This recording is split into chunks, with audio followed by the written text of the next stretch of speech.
अहमदाबाद में कांग्रेस के अधिवेशन के समापन पर राहुल गांधी ने दावा किया कि देश में अब जल्दी ही बदलाव आने वाला है और इसे आप बिहार के चुनाव में देखिएगा। उन्होंने कहा कि ये विचारधारा की लड़ाई है, हमारी गांधी जी की विचारधारा है और अब इसी विचारधारा पर बीजेपी आक्रमण कर रही है। राहुल ने वक्फ संशोधन बिल को फ्रीडम ऑफ रिलीजन और संविधान पर आक्रमण कहा। इस सम्मेलन में ईवीएम से चुनाव पर भी फिर सवाल उठे, जिस पर बीजेपी ने कांग्रेस को दिया है करारा जवाब। कांग्रेस के अधिवेशन से कांग्रेस को क्या हासिल हुआ, इस रिपोर्ट में देखिए। पूरी दुनिया के विकसित देश ईवीएम को छोड़कर बैलेट पेपर की तरफ चल गए। उनकी विचारधारा कॉन्स्टिट्यूशन के खिलाफ है। वो लोकतंत्र को खत्म करना चाहते हैं।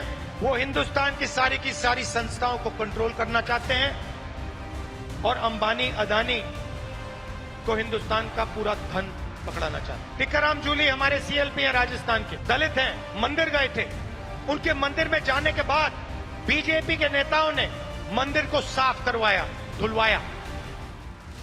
पहले आरएसएस पर हमला, फिर ईवीएम जाप और उसके बाद संविधान और आरक्षण पर नेता प्रतिपक्ष का बयान इशारे कर रहा है कि शायद कांग्रेस को पुनर्जीवित होने का रास्ता मिल गया है। कांग्रेस का 84वां अधिवेशन गुजरात में होना एक बड़ी मैसेजिंग का हिस्सा है।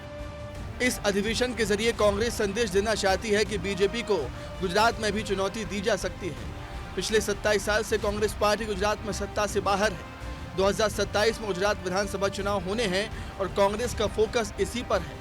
कुछ दिन पहले राहुल गांधी के बयान ने यह साफ कर दिया था कि पार्टी अब बागियों को छोड़ने वाली नहीं है और 2029 की रणनीति कांग्रेस ने 25 से बनानी शुरू कर दी। बीजेपी को अगर कांग्रेस चुनौती देना चाहती है तो उसे सबसे पहले गुजरात में वापसी करनी होगी। कांग्रेस के नए नवेले गुजरात मॉडल की सियासत का एजेंडा विरासत पर टिका है और वो विरासत है नेहरू, गांधी और सरदार पटेल की। कांग्रेस इसी खोई विरासत को वापस पाना चाहती है और इसी विरासत की सीढ़ी पर चढ़कर बीजेपी की उस विरासत को चुनौती देना चाहती है जो पिछले 27 साल से गुजरात को अपना अभेद किला बनाकर बैठी है। कांग्रेस बीजेपी को संविधान विरोधी बताकर गुजरात फतेह करने की तैयारी में है, जबकि बीजेपी मानती है कि हार पर रोना कांग्रेस की पुरानी आदत है। फिर भारत में अरे आपने ऐसे टेक्निक बना लिए हैं कि जिससे आपको फायदा हो। अगर हमको हराना चाहते हैं तो आज नहीं कल इस देश के नौजवान उठेंगे और आपको हाथ पकड़ के ये कहेंगे हमको बैलेट पेपर होना चाहिए, ईवीएम न। राहुल गांधी इनको फोबिया हो गया है क्योंकि ये इनको सपने में भी दिखाई देता है। अरे भाई ईवीएम जिताती है क्या? जिताता तो जनता है, जनता बटन दबाती है तो जीतते। 64 साल बाद गुजरात में अधिवेशन होना सियासत की बिसात पर कांग्रेस की नई चाल है। 2027 में गुजरात में विधानसभा चुनाव है।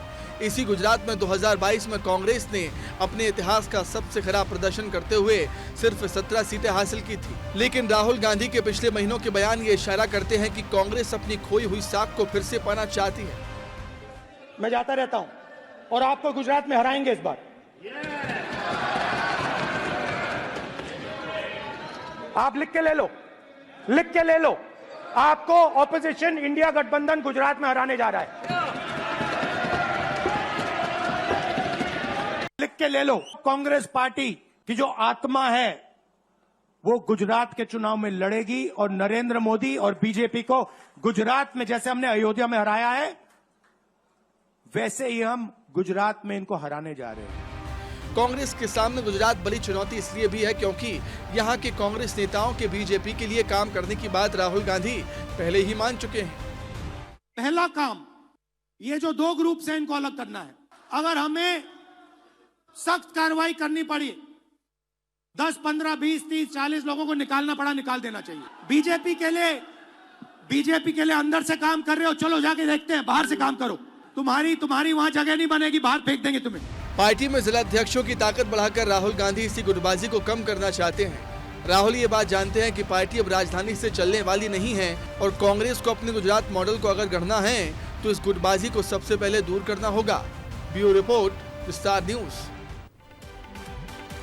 कांग्रेस का यह अधिवेशन 2 दिन तक कांग्रेस के मुद्दों के साथ मीडिया में छाया रहा। इस दौरान कांग्रेस के नेताओं की तरफ से कोई गलत बयानी भी नहीं हुई। इसे भी अधिवेशन की एक बड़ी उपलब्धि में ही गिना जा रहा है। वैसे महात्मा गांधी की जमीन पर वापस आकर कांग्रेस अपनी जड़ों और मुद्दों की ओर लौटी है। यहां से गया संदेश कांग्रेस के कार्यकर्ताओं का जोश बढ़ाएगा। मगर 2 दिन के सम्मेलन में प्रियंका गांधी की दूरी या अनुपस्थिति चर्चा का विषय रही।